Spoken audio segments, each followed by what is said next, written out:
Hello everyone, welcome back to our channel. मैं हूं विनोद पारिक।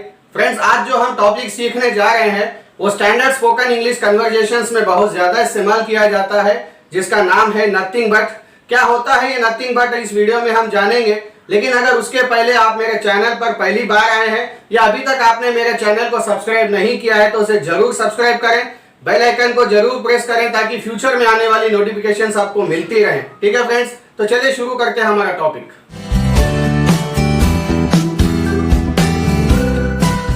तो चलिए फ्रेंड्स, देखते हैं क्या होता है नथिंग बट। नथिंग बट का हिंदी में मीनिंग होता है के सिवा या के अलावा या दोहरे शब्द। दोहरे शब्द जैसे कई बार हम ऐसे सेंटेंस बोलते हैं जहां पे आपको दो शब्द बोलने पड़ते हैं एक जैसे। जैसे यहाँ पानी ही पानी है, तुमने मुझे दुख ही दुख दिया है, मेरे जीवन में खुशियां ही खुशियां हैं। इस तरह के एक जैसे दो शब्द जब आप दोहराते हैं, उन शब्दों के लिए या के सिवा या के अलावा बोलने के लिए हम नथिंग बट का इस्तेमाल करते हैं। ठीक है फ्रेंड्स, इसके दो स्ट्रक्चर हैं। सिचुएशन एक ही है लेकिन स्ट्रक्चर दो है। दोनों ही स्ट्रक्चर्स को एक एक करके एग्जांपल्स के साथ समझते हैं। ठीक है, तो चलिए देखते हैं पहला स्ट्रक्चर क्या है। हमारा पहला स्ट्रक्चर है, सबसे पहले आपको देर बोलना है, उसके बाद में प्रेजेंट में है तो इज, पास्ट में है तो वॉज, उसके बाद नथिंग बट, उसके बाद अगर कोई ऑब्जेक्ट यानी कोई चीज है जिसके बारे में आप बोल रहे हैं वो ऑब्जेक्ट। ठीक है फ्रेंड्स, यहाँ पे देर का मतलब वहां नहीं है। अगर आपको किसी भी चीज के लिए जैसे बोलना है there is water in the bottle, तो बॉटल में पानी है, इस तरह के सिचुएशन में हम देर का इस्तेमाल करते हैं फ्रेंड्स। यहाँ पे देर का मतलब वहां नहीं है। ठीक है, चलिए एग्जाम्पल से समझते हैं।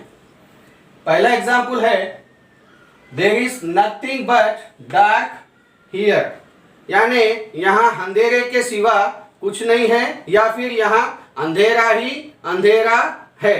ठीक है फ्रेंड्स, चलिए दूसरा एग्जाम्पल देखते हैं। दूसरा एग्जाम्पल है, there was nothing but problems in that job, उस जॉब में या उस नौकरी में प्रॉब्लम्स ही प्रॉब्लम्स थे। ठीक है, या फिर प्रॉब्लम्स के अलावा या प्रॉब्लम्स के सिवा कुछ नहीं था। ठीक है, अगला एग्जाम्पल देखते हैं।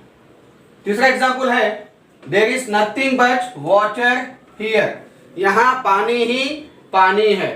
ठीक है, अगला example, there was nothing but flowers there, वहां फूलों के सिवा या वहां फूल ही फूल हैं। फ्रेंड्स, यहाँ पे स्टार्टिंग में भी हमने देर बोला है और एंड में भी देर बोला है। ये देर जो मैंने अभी आपको समझाया ये वो देर है और ये देर वहां के लिए इस्तेमाल किया गया है, जैसे यहाँ के लिए हियर और वहां के लिए देर। ठीक है फ्रेंड्स, अगला एग्जाम्पल देखते हैं। There is nothing but happiness in her life, यानी उसकी लाइफ में या उसके जीवन में खुशियां ही खुशियां हैं। ठीक है फ्रेंड्स, लास्ट एग्जाम्पल है, there is nothing but greenery all around here, यहाँ चारों तरफ हरियाली ही हरियाली है। तो इस तरह के सेंटेंस बोलने के लिए जहां पे आप एक ही शब्द को दो बार बोलते हैं, आप नथिंग बट का इस्तेमाल कर कर बोलते हैं फ्रेंड्स। तो चलिए देखते हैं दूसरा स्ट्रक्चर क्या है। तो चलिए गाइस देखते हैं इसका दूसरा स्ट्रक्चर क्या है। इसका दूसरा स्ट्रक्चर कुछ इस तरह से है। सबसे पहले आपको सब्जेक्ट बोलना है, यानी सब्जेक्ट जिसके बारे में आप बात करते हैं वो सब्जेक्ट होता है। उसके बाद में आपको हेल्पिंग वर्ब लेनी है टेंस के अकॉर्डिंग। ठीक है, उसके बाद में वर्ब, उसके बाद में नथिंग बट, उसके बाद में अगर आप कोई एक्शन बताना चाहते हैं तो वो V1 फॉर्म में बतानी होगी, या फिर अगर किसी चीज के बारे में बोल रहे हैं तो डायरेक्ट वो ऑब्जेक्ट का इस्तेमाल कर सकते हैं। ठीक है, चलिए एग्जांपल्स के जरिए समझते हैं। पहला एग्जांपल है, you have given me nothing but unhappiness all through the life, यानी तुमने सारी उम्र मुझे दुख ही दुख दिए हैं या फिर तुमने मुझे सारी उम्र दुख के सिवा या दुख के अलावा कुछ भी नहीं दिया है।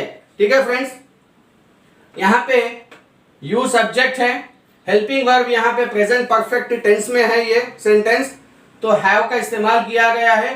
वर्ब की थर्ड फॉर्म जिस तरह से टेंस में होती है अकॉर्डिंग टू टेंस, उसके बाद में नथिंग बट, उसके बाद में जो कुछ भी है यहाँ पे हमने ऑब्जेक्ट बताया है, अनहैप्पीनेस वर्ब का इस्तेमाल नहीं किया गया है। ठीक है फ्रेंड्स। सेकंड एग्जांपल है she does nothing but laugh, यानी वह हंसने के अलावा कुछ नहीं करती है। ठीक है फ्रेंड्स। नेक्स्ट एग्जांपल है he did nothing but eat sweets, उसने मिठाई खाने के अलावा कुछ नहीं किया, या उसने सिर्फ मिठाइयां ही खाई है। फ्रेंड्स आप इसको ही एट नथिंग बट स्वीट्स ऐसे भी बोल सकते हैं। ठीक है फ्रेंड्स। नेक्स्ट एग्जांपल एक क्वेश्चन है did you do nothing but talk, क्या तुमने बात करने के अलावा कुछ नहीं किया। ठीक है फ्रेंड्स।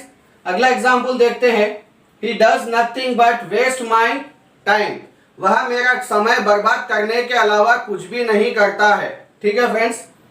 नेक्स्ट एग्जांपल है we did nothing but sleep all day long, हमने सारा दिन सोने के अलावा या सोने के सिवा कोई दूसरा काम नहीं किया। ठीक है फ्रेंड्स। लास्ट एग्जांपल है they give me nothing but advice, यानी उन्होंने मुझे सलाह देने के अलावा कोई दूसरा काम नहीं किया। ठीक है फ्रेंड्स। तो मैं उम्मीद करता हूं कि आपको दोनों स्ट्रक्चर समझ में आ गए होंगे।